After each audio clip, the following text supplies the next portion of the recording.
आप सभी का फिर से बहुत बहुत स्वागत है हमारे यूट्यूब चैनल सीएसईडी सेंटर पे। तो आज की इस वीडियो में हम लोग पास्ट परफेक्ट कंटीन्यूअस टेंस को फुल डिटेल्स में पढ़ने वाले हैं, है ना। And this video is going to be very useful for everyone, so please watch the session till the end. Let's start the video. सबसे पहले हम लोग समझते हैं कि पास्ट परफेक्ट कंटीन्यूअस टेंस होता क्या है। तो देखिए, सीधी सी बात है कि कोई काम, है ना, बीते हुए समय में क्या था, जारी रहने का बोध होता है ना। इस तरह के जो सेंटेंसेस नजर आएंगे वो किस तरह का टेंस होगा, तो वो आपका पास्ट परफेक्ट कंटीन्यूअस टेंस होगा, है ना। हिंदी वाक्य के अंत में आपको रहा था, रही थी, रहे थे नजर आएंगे, वो भी समय के साथ आपको नजर आएंगे।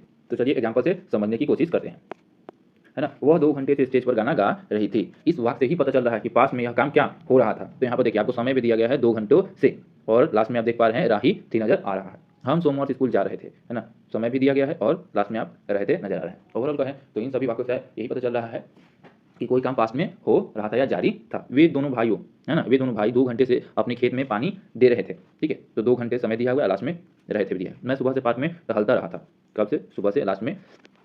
और भी एग्जाम्पल देखिए, देखिए वह 2 घंटे से रामायण पढ़ रहा था। तो यहाँ पर आपको समय भी दिया गया है 2 घंटे से। सोहन 4 बजे से, है ना, खेल मैच खेल रहा था। पिताजी सुबह से अखबार पढ़ रहे थे, है ना। रामू 2 बजे से फसल काट रहा था। ठीक है, इन सभी वाक्यों से आप आसानी से पता कर सकते हैं कि ये कौन सा टेंस है।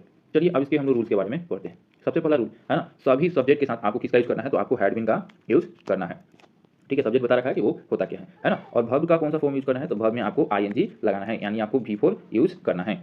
ठीक है, दूसरी बात, है ना, समय को दिखाने के लिए, ठीक है, आपको किसका यूज करना है, सिंस या फॉर का यूज करना है ना। पॉइंट ऑफ टाइम अगर है तो आप किसका यूज करेंगे, सिंस का यूज करेंगे। हमने आपको प्रेजेंट परफेक्ट कंटीन्यूअस टेंस में ही बहुत अच्छे से बता दिया है कि सिंस और फॉर का यूज कहाँ करेंगे, इसलिए यहाँ पर हम आपको शॉर्ट में बता रहे हैं। ठीक है, उसी तरह आपको जब पॉइंट पीरियड ऑफ टाइम दिया है तो वहाँ पर आप किसका यूज करिए, तो वहाँ पर आप फॉर का यूज करिए। जैसे फॉर 2 डेज, है ना, फॉर 3 मंथ्स, है ना, फॉर 5 आवर्स। यहाँ पर पता नहीं चल रहा है कि कितने बजे से, ठीक है, या कितने कौन से महीने से, या कितने बजे, जैसे आप यहाँ देख रहे 5 आवर्स 2, तो कौन से डेट से, तो पता चल रहा है, नहीं चल रहा है। ठीक है, अगर हम लोग बात करेंगे एफर्मेटिव सेंटेंसेस की, तो उसमें हम लोग क्या करते हैं, सबसे पहले सब्जेक्ट लिखते हैं, फिर हम लोग हैड में लिखते हैं, उसमें वर्ब में आईएनजी लगाएंगे, फिर ऑब्जेक्ट, और समय दिया है तो सिंस और फॉर, उसके बाद टाइम लिखेंगे। ठीक है, जैसे आप यहाँ पर देख सकते हैं एग्जाम्पल में कि सीमा सुबह से अपनी गुड़ियों से खेल रही थी, अपने गुड़िया के साथ खेल रही थी। यहाँ पर समय मेरा क्या है, तो आप देखेंगे ध्यान से, तो मेरे पास समय है सुबह से, है ना, और क्या कर रही है, तो वो खेल रही है ना। सब्जेक्ट कौन है, तो सीमा है, तो हमने सीमा लिख दिया, है ना। उसके बाद हमें हेड में लगाना, हेड में लगा दिया, खेलना का प्ले में लगा दिया आईएनजी, प्लेइंग हो गया, है ना। उसके बाद उसका ऑब्जेक्ट जो बचा हुआ, और सिंस क्यों लगा, क्योंकि यहाँ पर समय दिया हुआ है, तो सिंस मॉर्निंग। तो ये हमारा सेंटेंस बन के रेडी हो गया। चलिए दूसरा एग्जाम्पल देखते हैं। वे मेरा 5 घंटे से इंतजार कर रहे थे। कितने घंटे से, 5 घंटे से, है ना। और क्या कर रहे थे, तो इंतजार कर रहे थे। ठीक है, वे मतलब दे, हेड में लगा, waiting for me for 5 hours. 5 hours में हमने 4 इसलिए लगाया कि यहाँ पर हमें पॉइंट ऑफ टाइम नहीं, हमें पीरियड ऑफ टाइम दिया गया है। चलिए नेक्स्ट देखते हैं। देखिए, वे औरतें 3 घंटे से कपड़े धो रही थी। तो वोमेन, है ना, had been washing their clothes for 3 hours. तो बस आप स्ट्रक्चर को माइंड में रखिए और ज़्यादा से ज़्यादा सेंटेंसेस बनाने की कोशिश करिए, तब आपको बहुत अच्छे से समझ आएगा। चलिए, जब हम लोग निगेटिव की बात करेंगे, ठीक है, तो हम लोग क्या करते हैं, हैड के बाद हम किसका यूज कर देते हैं, नॉट का यूज करते हैं।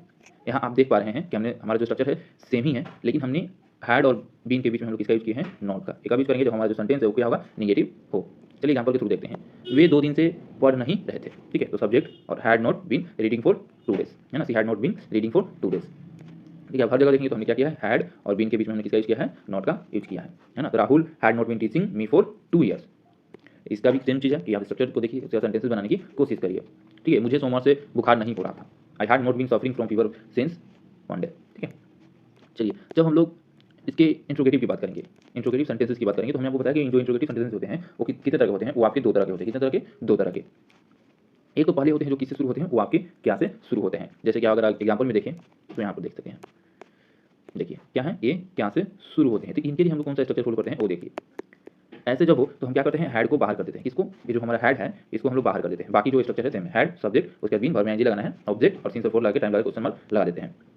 ठीक है, उसके बाद ये तो हो गया हमारा रूल नंबर जो आपकी समझ गया। ठीक है, उसके बाद रूल 2 में देखिए, है ना, अगर वाक्य के बीच में कब, ठीक है, क्यों, क्या, ऐसे प्रश्नवाचक सब हो तो सबसे पहले इनकी अंग्रेजी लिखते हैं, फिर हैड का यूज करते हैं। बाकी जो स्ट्रक्चर होता है सेम होता है। जैसे कि देख लीजिए, हमने डब्ल्यू वर्ड हमने कल बता ही रखा है क्या, तो वही है। सबसे पहले हमने क्या लिखा, डब्ल्यू वर्ड लिखा, और बाकी जो स्ट्रक्चर हो मेरा सेम ही है, कोई चेंजेस नहीं है। ठीक है, अब रूल नंबर 4 की बात करें, यानी अगर हमें इंट्रोगेटिव का नेगेटिव सेंटेंस बनाना हो तो हम क्या करेंगे, कुछ नहीं करते हैं, नॉट का यूज करते हैं। जैसे कि आप यहाँ पर देख सकते हैं, सारा स्ट्रक्चर मेरा क्या है, सेम ही है, सभी सेम है, लेकिन हमने क्या किया है, सब्जेक्ट के बाद हमने किसका यूज किया है, नॉट का, है ना। तो डब्ल्यू वर्ड, हैड, सब्जेक्ट, उसके बाद नॉट, फिर उसके बाद बीन, बाकी सब उसी तरह। चलिए एग्जाम्पल के थ्रू अब देखने की कोशिश करते हैं। देखिए, क्या वह 3 घंटे से अपना काम कर रहा था, क्या, तो देखिए क्या है, इसलिए हमने हैड को बाहर कर दिया, है ना। उसके बाद हमने सब्जेक्ट लिखा, been doing his work for 3 hours. ठीक है, फिर अगर देखते हैं यहाँ पर क्या है, यानी हम हैड को क्या करना है, बाहर करना है, तो हमने हैड को बाहर किया, और उसके बाद they not been helping me for many years, है ना, यानी वो कई सालों से मेरी मदद नहीं कर रहे थे। क्या वे कई सालों से मेरी मदद कर रहे थे, सॉरी, क्या वे कई सालों से मेरी मदद नहीं कर रहे थे। है ना। तो नोट कहाँ लगाया है वो भी ध्यान देखिए, हमने सब्जेक्ट की जस्ट बात किसका यूज किया है, नोट का यूज किया है। चलिए दूसरा देखते हैं। देखिए कितने खिलाड़ी सुबह से मैच खेल रहे थे, how many players had been playing the match since morning. सबसे पहले डब्ल्यू वर्ड फिर है, उसके बाद हैड फिर बिन, ये आपके आगे हाउ मेनी और हाउ मच भी है, तो हम पहले उसी को लिखेंगे, हाउ मेनी या हाउ मच, ठीक है। चलिए देखिए, तू कुत्ते 1 घंटे से क्यों दौड़ रहे थे। देखिए क्यों, क्यों मतलब अगर आप देखिए का क्या होता है, मतलब वाई, ठीक है। तो क्यों हमने लिख दिया, फिर हैड लगाया, फिर हमने सब्जेक्ट लिखा, फिर बिन लगाया, running for an hours. Why had the dogs been running for an hours. 5 में देखेंगे तो तुम कल से यहाँ, है ना, तुम कल से कहाँ रह रहे थे, है ना। तो कहाँ का क्या होता है, कहाँ का हमारा वे होता है, had you been living since yesterday, ठीक है। 6 में देखिए, तुम कल से कौन सी फिल्म देख रहे थे, तुम कल से कौन सी फिल्म देख रहे थे, which film had you been watching since yesterday. तो सारे स्ट्रक्चर को माइंड में रखिए और बहुत सारे सेंटेंसेस बनाने की कोशिश करिए। जब तक आप खुद से सेंटेंसेस नहीं बनाएंगे, स्ट्रक्चर को समझने की कोशिश नहीं करेंगे, तब तक कोई कुछ नहीं कर सकता है, समझे। साथ में देखिए, ये लड़के कब स्कूल से जा रहे थे, अब हमने क्या बताया कि यहाँ पे क्या है, डब्ल्यू कब, यानी हम इसका लिखना होगा पहले, है ना। ये आप सिंस का बाहर भी कर सकते थे और इधर भी, कब से है तो सिंस वेन, है ना, had this boy been going to school, ठीक है। बंदर पेड़ पर कब से चढ़ रहे थे, है ना, since when had the monkeys been climbing the trees, ठीक है। तो उम्मीद करते हैं कि वीडियो बहुत ही अच्छा लगा होगा। अगर आपको वीडियो हेल्पफुल लगा है तो वीडियो को लाइक और हमारे चैनल को सब्सक्राइब करना ना भूलें। और मैं फिर से कहता हूँ कि जितना आप प्रैक्टिस करेंगे उतना आप सीखेंगे। तो वीडियो अगर आप वीडियो में कहीं आपको कोई प्रॉब्लम मिला हो, है ना, या कोई चीज़ समझ नहीं है, तो आप हमको हमसे कमेंट करके हमसे पूछ सकते हैं। धन्यवाद।